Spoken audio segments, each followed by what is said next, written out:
Sir ఏమని అన్నాడు అప్పుడే ఇంటికి పోయి మా సార్ గాడు కొట్టిండు సార్ కూడా కాదు, అప్పుడే చుట్టాలను వాళ్ళని నీళ్ళు వేసుకొచ్చి అందరి ముందర సార్ని ఇచ్చేయాలి. రియల్గా చెప్తున్నా, ఎన్ని ఇన్సిడెంట్లు చూస్తున్నాం. టీచర్లను పోయి పేరెంట్స్ వాళ్ళు వీళ్ళు పోయి కొట్టేస్తున్నారు. ఏం దరిద్రం రా నాయన ఇది.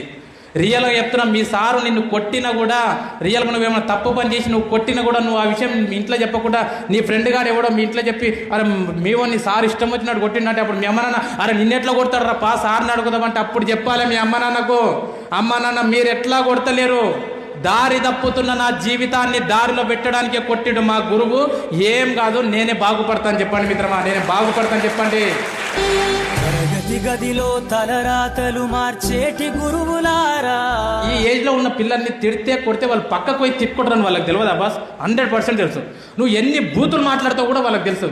అరే నువ్వు ఎన్నిసార్లు తిట్టుకుంటావు బూతులు మాట్లాడతావు అని తెలిసి కూడా నిన్ను ఖండించనికే, నిన్ను చిన్నగా శిక్షించడానికి వాళ్ళు ప్రయత్నం చేస్తున్నారు అంటే అరే ఏదో ఒక మాటకు దారిలో పడతారు కదా పిల్లలు అని చెప్పి.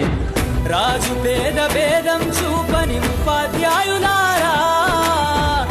మరి మీకోసం వాళ్ళ ఇంట్లో ఎన్ని కష్టాలున్నా ఎన్ని ప్రాబ్లమ్స్ ఉన్నా అన్ని గేటు బయట మర్చిపోయి క్లాస్ రూమ్లోకి వచ్చి చాక్ పీస్ పట్టుకొని నవ్వుతో పాఠాలు చెప్తున్నటువంటి మీ గురువులది నిజమైన ప్రేమ కాదా బాస్? కృషి ఉంటే మీరు ఋషులవుతారని నమ్మకం నూరిపోస్తారు.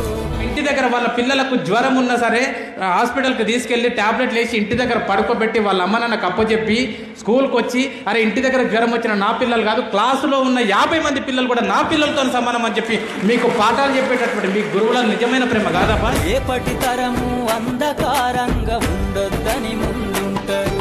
ఇంటికి పోయిన తర్వాత కూడా నువ్వు చిత్తు రాసిన, నువ్వు టైం పాస్కి రాసిన ఎగ్జామ్ పేపర్లు అన్ని ముందలేసుకొని అరే రమేష్ గారు చూడు ఎట్లా రాసిండు, అరే శ్రీలత చూడు ఎట్లా రాసింది, అరే వీడు చూడు ఎట్లా రాసిండు, అరే వాళ్ళ పెళ్ళం పిల్లల మధ్యలో కూర్చొని కూడా పేపర్లు దిద్దుకుంటా ఇంట్లో కూడా నీ గురించి ఆలోచన చేసే దేవుడు బాస్ గురువు, దేవుడు గురువు. చాలా మంది పిల్లలు అనుకుంటారు నాకు మస్తు టాలెంట్ ఉంది, ఇంకా సార్ గారు చెప్పేది ఏంటి, నీకు ఎంత టాలెంట్ ఉన్నా ఏమన్నా నువ్వు పైకి వెళ్ళి ఊడి పడలే.